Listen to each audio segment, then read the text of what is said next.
हामीले सुनेका छौं कि हिमालमा देवता बस्छन्, तर के तपाईलाई थाहा छ त्यही हिउँको चिहानभित्र एउटा यस्तो भोको अन्धकार पनि बस्छ जसको अगाडि मृत्यु पनि सानो देखिन्छ।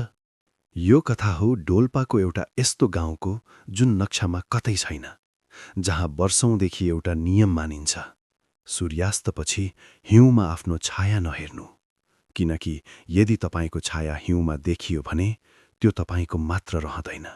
कुरा 30 वर्ष अगाडिको हो। टासी नामको एउटा शिकारी बाटो बिर्सेर शे फोक्सुन्डो भन्दा धेरै माथि एउटा गुफामा पुग्यो।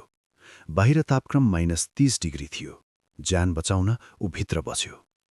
गुफाको भित्तामा अनौठा आकृतिहरू थिए। मान्छेका हड्डीहरूले बनेका मालाहरू झुन्डिएका थिए।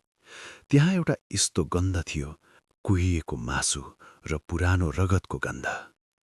अचानक एउटा आवाज सुनियो। गुफाको अँध्यारो कुनाबाट एउटा आकृति बाहिर आयो।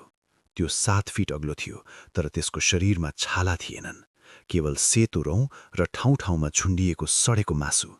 त्यो थियो न्यातपा। न्यातपाको अनुहारमा आँखा थिएनन्, केवल 2वटा काला खाल्डाहरू थिए, तर त्यसले टासीलाई देखिरहेको थियो। कसरी? किनकि त्यसले टासीको मुटुको धड्कन सुनिरहेको थियो। टासी भाग्न खोज्यो, तर उसको खुट्टा हिउँमा जाम भइसकेको थियो।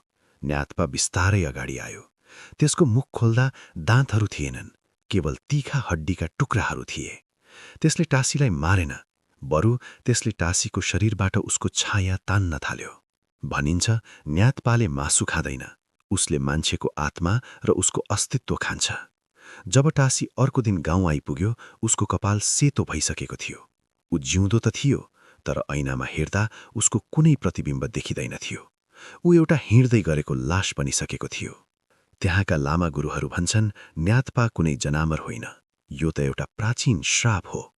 हजारौं वर्ष अगाडि एउटा यस्तो तान्त्रिक थियो जसले अमर हुनका लागि आफ्नै गाउँका मानिसहरूको बलि दिएको थियो।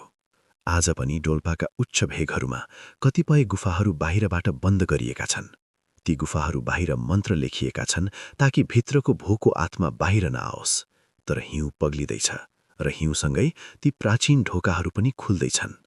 अर्को पटक जब तपाईँ हिमालको यात्रामा जानुहुन्छ र एक्लो महसुस गर्नुहुन्छ, एकपटक आफ्नो छायालाई ध्यान दिएर हेर्नुहोस्।